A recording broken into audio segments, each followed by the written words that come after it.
Hello, welcome. This is your Saturday News at Noon. I'm your host, Keith Lander, coming to you from the Tabernacle Baptist Church, located in Dayton, Ohio. Welcome, thank you. All your comments from the last show, I appreciate that. And you can hit the like button, hit the subscription button. We come on every other week, every other Saturday, so you can check out the news. It's news and a few of my opinions, of course, but based on the news. So I got an announcement to make. It's about a golf outing, the 8th Annual Sunlight Village Golf Outing. It'll be held September the 18th, 2021. It'll be at the Community Golf Course in Kettering, Ohio. Registration is open. It's still open. If you want to register, if you have any more questions, here's a number you can call. You can call Sunlight Village itself. Their number is 937-640-1679. I'll say it again. 937-640-1679. That's Sunlight Village. They're having a golf outing. This is the 8th annual golf outing. Let's make this one the biggest and the best one of all. And also, if you want to attend a luncheon, but you don't play golf, you can come there and they got a luncheon that they got, and I'm pretty sure it's pretty good. And you can enjoy the luncheon. They do have sponsorship options available too. You can get sponsorship options, and there are various amounts there in the sponsorship category. So support the Sunlight Village golf outing, folks. It's the 8th one. It's on September the 18th. So, call them up if you got any more questions, and they'll be happy to answer your questions, and hopefully you participate. And even if you don't want to play golf, if you just want to socialize and hang out with people who play golf, you can do that also. They have a luncheon for you. There's a cost involved. And so if you call this Sunlight Village, they will give you all information that you can ever possibly need. So that's the 8th Annual Sunlight Village Golf Outing on September 18th.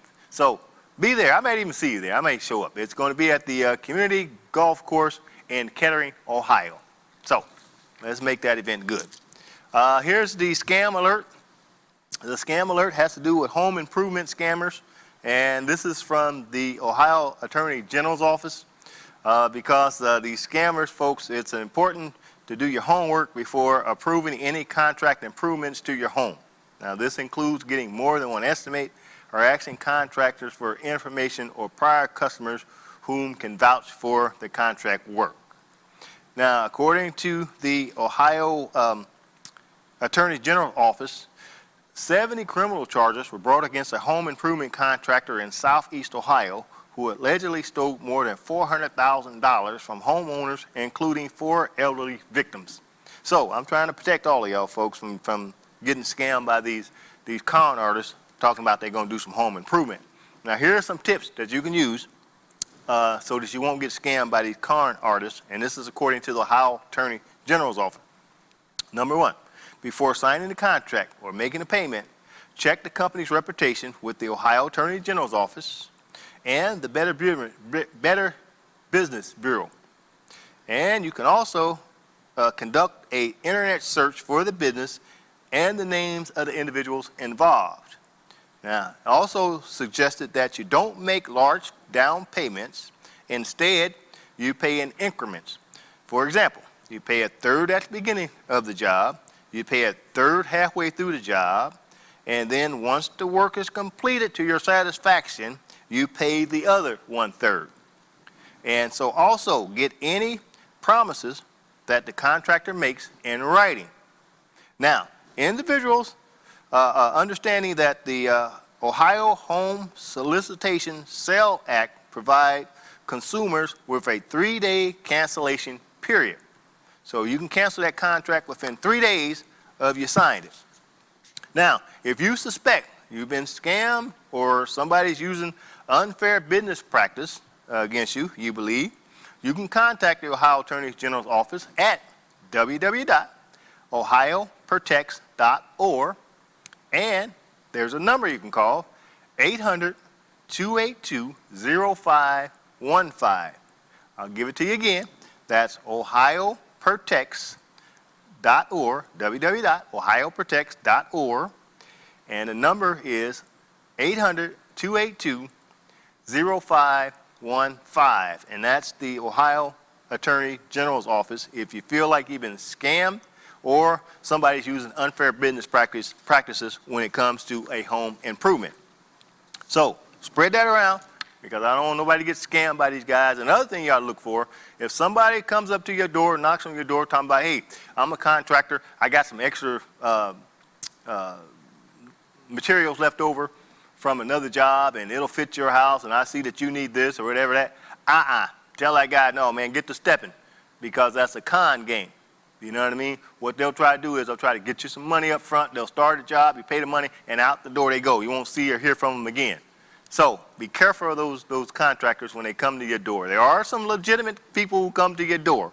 Make sure you get the information, make sure you get a card, a phone number, and then check it out, with the Ohio Attorney General's office or the Better Business Bureau to make sure they are legit, and then you call them back and tell them to come, then we'll talk about getting some work done. Don't get scammed with these clowns, folks. I mean, there's a lot of scammers out there. So I just want to bring that up in our scan alert. So here's what's happening in Columbus. Ohio bills to restrict COVID mass vaccine mandates stir heavy debate. Now here's the House bill, House Bill 248. It's called the Vaccine Choice and Anti-Discrimination Act, introduced by Representative Jennifer Gross, of a Republican from Westchester. And what she's trying to do, folks, this is what the bills say. It says, no person, public official, employee, public agency, state agency, political subdivision, school, child daycare center, nursing home, residential care facility, healthcare provider, insurer, institution, or employer shall mandate, require, or otherwise request an individual to receive a vaccine except under previous existing exemptions, the bills say. These exemptions are for childhood vaccinations that are already required. Also, nor could these entities ask a person vaccination status, require a vaccine passport or registry, or disclose someone vaccination status except as a part of a health care or medical billing. So what this does is it prevents any of those people, any of those categories I just mentioned, from mandating vaccines. Not only COVID-19 vaccine, but any other vaccine that pops up, or any other piece of safety procedure, health-wise, that pops up and the employer wants to have his employees get whatever vaccine it is to keep them safe, the family safe, and the people they work on safe, and this kind of thing. This piece of legislation will eliminate all that. It'll put a ban on that. And so, also, there's two other pieces of bills out there. One is the Senate Bill 169 and Senate Bill 209. Now, Senate Bill 209, it bans state and local school districts from requiring anyone to wear face covering in school. Look, folks, we're trying to keep people safe, all right? This keeps people safe. The science is there. You can believe it or not, right? And let me tell you what a difference between a belief and a fact, because science is based on fact. A belief is that I can go out here and I can stand on the highway and a big semi truck can get up to the speed of 70 miles an hour, and my belief is if that truck hit me, I believe I can survive. Right? That's a belief, right? I believe I can survive.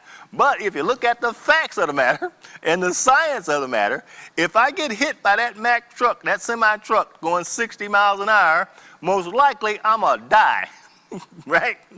Or be seriously injured, right? See, that's the difference between a fact and a belief.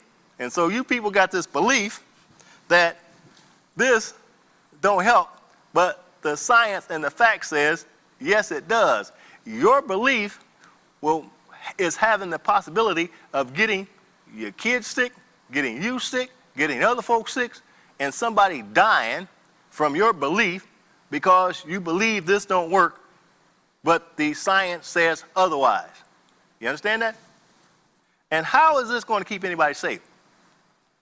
The role of government is to keep the citizens safe during a health crisis, right? What's the difference between the science dealing with the health officials who deal with the COVID and deal with vaccines, right? You don't want to believe them. They're using science. But you go to your doctor, and your doctor says, well, let me give you this shot. You don't even know what's in the shot the doctor gave you. He just tell you, oh, it's going to help with whatever you got, and then he shoots you up with it. You go home, right? The shot don't work. You go back to that doctor, right? He said, Doc, that shot didn't work. He said, oh, let me try something else. So if you're willing to give your doctor an experimental on you, right? He's experimenting based on these drugs that he got, try to keep you safe. Why don't you give the same courtesy to the scientists who's dealing with the virus? What's the difference? Both of them doctors. Both of them trying to heal you. Your doctor get it wrong. He give you some medication that don't work. You go back, get something else. That don't work. You go back, you get something else, right? But the science about this vaccine and what it is, what it takes to make you safe, you reject it. That make any sense to you? And why put your kids in harm's way? Why put your kids in harm's way of possibly catching a virus that they'll bring home to you, right? You, parents, and whoever they hang around, they got a possibility of catching this virus, and it kills them. Because this virus is killing folks. It's killing people, folks. You can believe it or not, it's killing folks. So, I'm just trying to bring people to their senses, because it makes no sense for people to go down to a school board meeting and holler and scream and want to fight the school board in some of these states over a mask to keep their children safe. That make any sense to you? Okay. Don't believe me? Here is it says Mark Berner, I think that's how you pronounce the last name, becomes the third anti-vax radio host to die from the COVID-19. And this guy, he was a radio host, this Mark Berner guy, he was a radio host out of Daytona, Florida, Daytona Beach, Florida. He died of the COVID-19. He called himself Mr. Anti-Vax. Well, Mr. Anti-Vax, you dead now. Probably if you got the vaccine, you'd probably be alive, Mr. Anti-Vax, but you're dead. You spread all that propaganda to your listeners, and you wind up dead. Not only you, but some of your cohorts. This Phil Valentine, 62-year-old radio host out of Nashville, he had the same thing. He was skepticism of the COVID-19 vaccine. You know what I mean? Don't take the vaccine. The vaccine gonna do this. The vaccine. He didn't take the vaccine. He's dead. But he did have enough common sense on his deathbed to send a message to the folks who listen to him to keep yourself safe and take the vaccine. The third guy was this Dick Farrell, I think that's his name, 65-year-old conservative radio host out of Florida, right? He died August 4th. Right? He was an anchor on one of these news shows, and he was hollering, screaming, the vaccine don't work, government this, government that, vaccine don't work. He dead. He didn't get it. He was skeptical. He dead now. That ends his skepticism. But he did have enough common sense on his deathbed to go tell this. He's from a friend, reported and said, hey, he wanted us to all know, get the vaccine and, protect yourself from this virus. So, a couple of them had enough common sense to put the word out on their deathbed before they died, so it try to prevent somebody else from dying. It's a thing like this. People talking about, we don't want government telling us what to do. We don't want government doing this. Okay, well, let's do this. The next time you go to your supermarket and you go back to the old meat counter back there, all that meat in that counter, it was inspected to meet government level safety measures, right? Now, you don't want government to tell you, you don't want government in your life, you don't want government to do nothing for you, right? Okay, that's fine. So you tell the butcher, I don't want the meat that government inspected and had to go through all. I want the meat that government didn't inspect. That's the meat I want, because I don't trust government. I don't trust the government. I don't want that meat that was USA inspected. I don't want that meat. I want this other meat over here that government had nothing to do with it. How many of y'all gonna buy that meat? Huh? You see how ridiculous these people sound? See how ridiculous they sound? Now, you get in your car, drive down the street, right? There's speed limits. Why do you have speed limits? For safety. That's the government speed limit, right? You got this traffic light, right? Red means stop, yellow means caution. Red means stop, yellow means caution, and green means go, right? You stop at that light, right? Government say, man, you got to stop at that light. That's the light. Why do you stop? Because safety, right? You put on a seatbelt. Government passed a law said you must wear a seatbelt. Why do you put the seatbelt on? Safety. What's the difference from trying to keep you safe? Government want to try to keep you safe and all these other measures, but when it comes down to a vaccine or safety measures to keep you safe from a virus, a deadly virus, you reject it. You see how that sounds? It sounds crazy, and it is.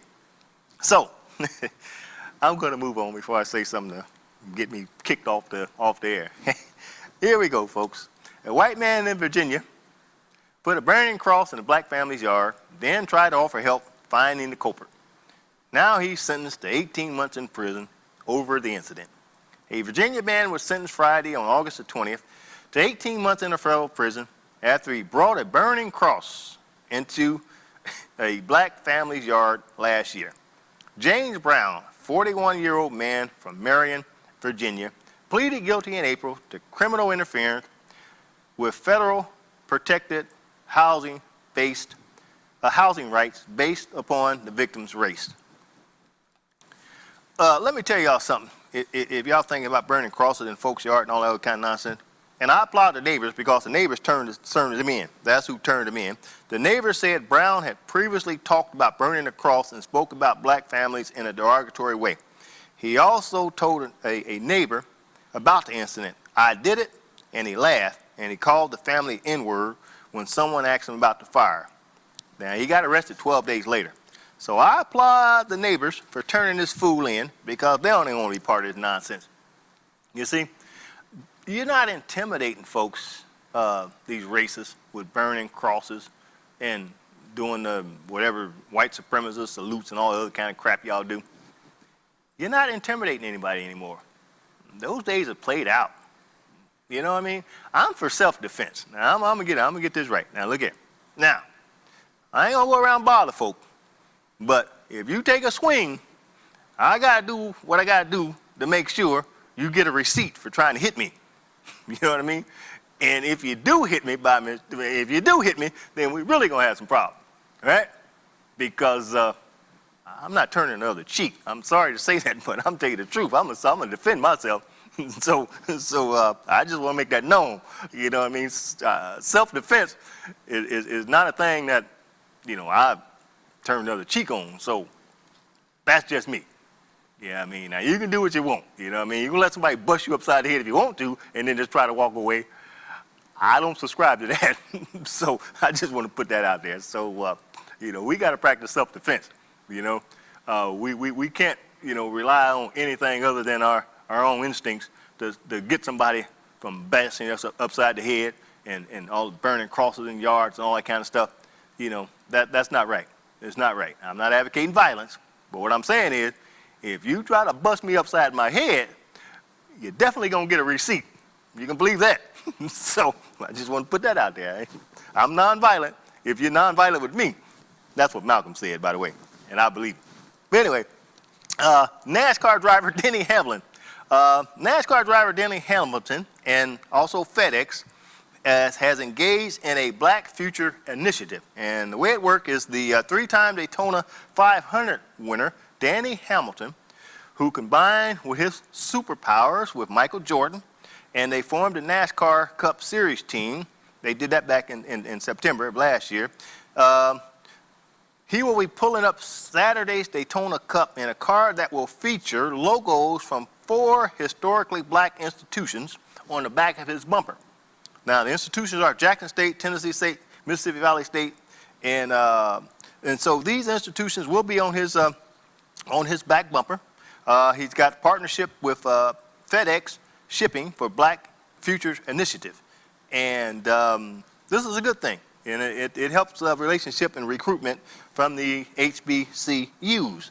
And I applaud Denny Hamilton and FedEx and NASCAR. And you remember NASCAR was the first one when the controversy about the Confederate flag was going on.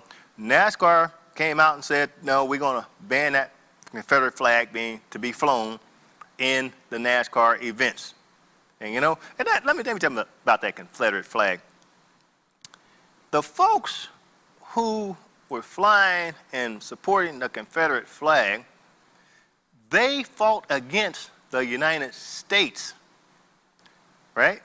These folks fought against the United States that keeps slavery intact.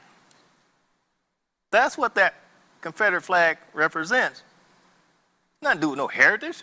If your heritage is attacking the United States to try to separate from the United States, what kind of heritage is that? So I just want to make that plain. People right here with this Confederate flag, that's the enemy of the United States symbol. So there you go, a little history, that's all. So Danny Hamlin, I may become a NASCAR fan. I may get me a Danny Hamilton t-shirt and start wearing it around, who knows. So NASCAR is doing what they can to bridge relationships. And also in a statement that Danny Hamilton posted up by video announcement, he says it's about showing support for these HBCUs campuses, Hamlin said in a video announcement of the partnership. Basically and ultimately, that's how we make change, right? And that's what he said. And I have to agree. That is how we make change. We make change by embracing one another, understanding one another, and doing things to help one another, for the betterment of mankind, or humankind, I should say. Candyman, her name is Nia DaCosta. Her and Jordan Peele of the group Monkey Paw Production, they had the number one for your kids, because it's pretty scary.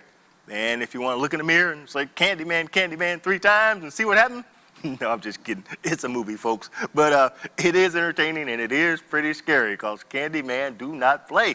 So that's a good film. So Nia DaCosta and Jordan Peele, excellent work. Well, these people, they're getting what they deserve in Hollywood. And thanks to a lot of people who broke ground, for this to happen. And I just wanted to bring that up because oftentimes it gets overlooked who produced these films and this kind of thing. So, civil rights legend Lucille Times, known for Montgomery bus boycott, dies at 100. And she's known for getting into a fist fight with a bus driver in 1955. And that bus driver turned out to be the same bus driver that tried to remove Rosa Parks from her seat. And so she also, she got into a fight with that bus driver. And this is back in 1955, folks. And they didn't even arrest her. So, Miss Times, boy, you talking about tough. She died at 100 years old. You talking about tough and not to be played with and then practicing self-defense. 1955, a black woman knock a white man upside his head and don't get arrested. In the South, she was tough. The ordeal prompted her to lead her to her own bus boycott, and she made a mission to change things. She says, now when the Montgomery bus boycott later got started, she continued to do what she's been doing for months. She picked up black passengers that she saw at the bus stops. This was supposed to be before the Montgomery bus boycott. She picked them up and took them wherever they was going anyway. And then the Montgomery bus boycott took over, and like we say, the rest is history. That's how change happened, folks. Somebody just doing things in the right way because they get tired of being stepped on, right? That's how we get change. If we're ever going to change society, we have to change society, by doing a little here and a little bit here and a little bit here. I used to tell brother Tyrone Muhammad, he's passed on now, but I used to talk to him, I sit to him, I said, Tyrone, if I do a little bit, you do a little bit, somebody else do a little bit, we chip in, we'd have a lot. I can't do it all, and I'm not trying to do it all, but I can do just a little bit, and somebody else do just a little bit, and then somebody else do just a little bit. Look at what we got. We got a chain going now. So that's the way I like to try to change things. And we can make it happen. I guarantee you, we can make it happen. We can, good without do evil any day of the week. If what you're doing is for evil, you won't be successful. You'll be temporarily successful. But in the long run, good will weigh out. I done seen it.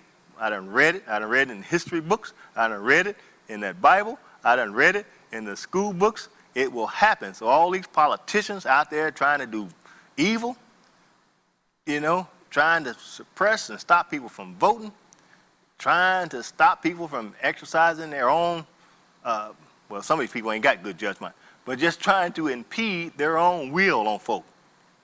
And I'm not talking about no virus, because some of these folks, you don't know good from bad when it comes down to science. You don't even understand science. You only took one science class and that was in school, and you barely made it out there. You know what I mean? So I'm talking about if we all band together, good will overcome evil, and we can err our ways, and say a prayer for the folks down in Louisiana and New Orleans. That hurricane just went through there. You know what I mean? This is a time where we need folks.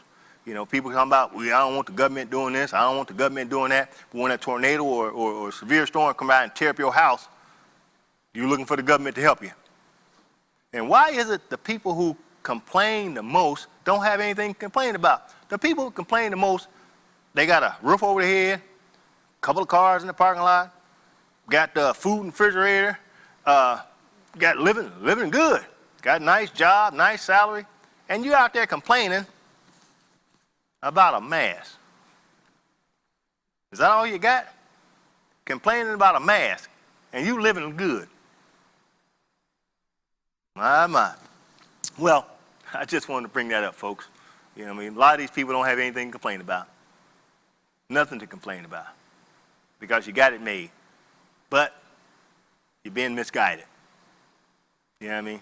See, let me give you this analogy, and then I'm going to close.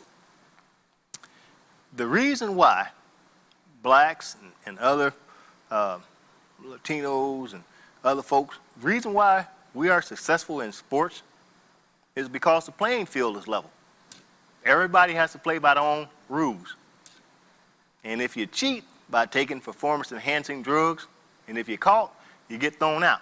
But in the large part, everybody got to play by the same rules, right? What gets you ahead is your hard work and your ability to play the game, right? Ask yourself this question. Why can't it be that way in society? Ask yourself that question. Because in sports, everybody got the same rules. Whatever it is, whatever game you're playing, everybody got to play by it, right? And depending on who wins is depending on who outperforms that person in that contest. But everybody's playing by the same rules. In society, why is it different? I'm going to leave y'all with that question. Why is it different? Why do I have to jump through all these hoops? I got to go through all these hoops to try to get my just due. But if I was playing sports, everybody be playing by the same rules. And if I was good enough, I'd get out there and start. So, I just want to close with that, folks. Until next time, may God bless you and your family.